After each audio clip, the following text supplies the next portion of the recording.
Here is your full, long, emotional 40-minute style YouTube story, written in plain paragraphs, no headings, strong hook, smooth pacing, and an inspiring final message. Snow hammered the windshield like 1,000 tiny fists, and the old mechanic's truck rattled as if it might fall apart at any minute. But Mark didn't slow down, not tonight. Not when a little girl was waiting. "Hang on, kid," he muttered to himself. "I'm getting the toy to you, no matter what. If you're watching this, don't leave, because by the end of this story, you'll understand why one simple act of kindness can change a life forever." And if stories like this touch your heart, make sure you like the video and subscribe, because it helps us bring more real, emotional stories straight to you. Mark Larson, 42, wasn't the kind of man people noticed in a crowd. He fixed engines, changed tires, and patched up brakes in a small, cold town where winter stayed longer than welcome. He didn't earn much, and he didn't ask for much. But he had a soft spot, a weakness, even, for kids who didn't have anyone to rely on. Maybe it was because he never had children of his own. Maybe it was because he remembered what it felt like to grow up with nothing. It began that morning at the shop when a woman rushed in with a torn jacket, red cheeks, and panic in her eyes. "Please, sir, my daughter's birthday is today. Her toy broke, and this is all she wanted. I can't afford a new one. Can you fix it?" She opened her hands to reveal a small, battery-operated snow bunny, its ear hanging off, wires exposed. Mark didn't even ask her name. He just nodded. "Leave it with me." The woman thanked him a dozen times before hurrying back out into the snow. He worked on the toy between repairing cars, skipping lunch, tightening screws, soldering wires with frozen fingers, remembering how excited kids could be about the simplest things. And by evening, the bunny blinked, wiggled its nose, and chirped just like new. But the woman hadn't returned. Maybe the storm stopped her. Maybe something else happened. Mark checked the clock, checked the window, checked the toy, and finally made a decision. A kid shouldn't spend her birthday without her gift, he said, grabbing his jacket. He wrote a quick note, locked the shop, and stepped into the snow. The storm was worse than expected. The streets were barely visible. Power lines trembled. Cars skidded by in slow, frightened motions. But Mark kept going, driving deeper into the neighborhood the woman had mentioned, Maple Ridge, the poorest area of the town. His headlights caught glimpses of families huddled indoors, windows glowing faintly through the storm. And then he saw it, the old apartment building nearly buried in white. Mark grabbed the toy, pulled up his hood, and trudged through snow up to his knees. He climbed 3 flights of icy steps, each one creaking dangerously. At apartment 3B, he knocked gently.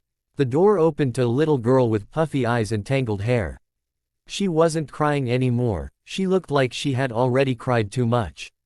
"Hi," she whispered, clutching a blanket. "Mommy isn't home yet." Mark knelt down and held out the snow bunny. Her eyes widened. "Snowy." She snatched it up and hugged it with all her strength as the toy wiggled and chirped. Then she threw her arms around Mark.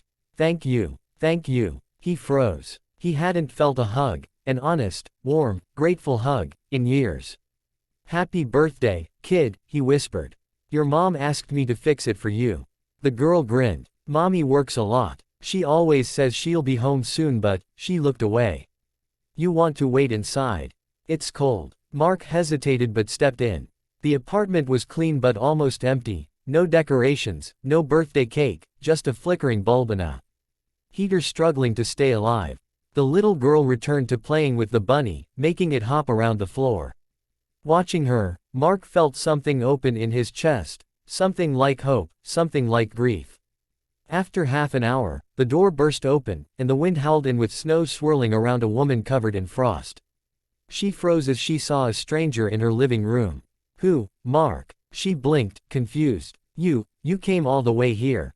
She looked different now, not just tired but strong, confident, someone used to leading. He handed her the receipt and the note he'd left on the shop door. "Your daughter deserved her birthday gift."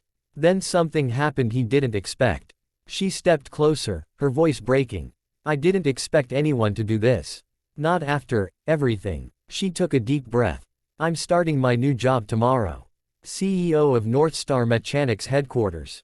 Mark stiffened. That was the biggest company in the region. "But I swear I'll never forget this. The world needs more people like you." He shrugged awkwardly. Compliments always made him uncomfortable. Just did what anyone would do.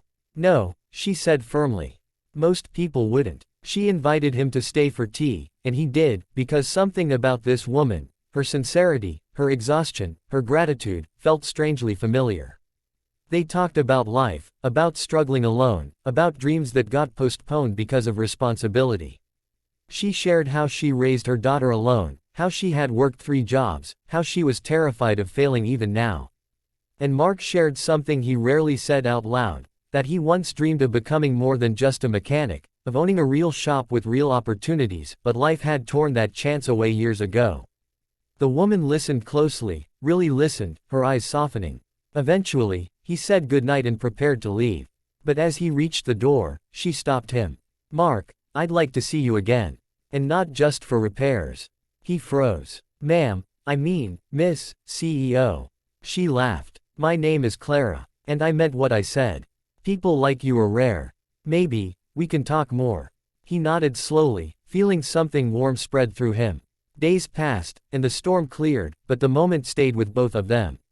The following week, at his small shop, Mark nearly dropped the wrench when a sleek black company car stopped outside. Clara stepped out with a folder in her hands. She smiled. "I have a proposal." Mark frowned. "For more toy repairs." She laughed softly. "For you to run your own official workshop. Under our company. With full funding. I saw your work. I saw your heart. And people like you deserve a chance to grow." Mark's hands shook. "Why me?" Clara looked at him with the same warmth her daughter had. "Because when the world was cold, you pushed through the snow anyway." His eyes burned, and for the first time in years, he didn't hide it. "Thank you," he whispered.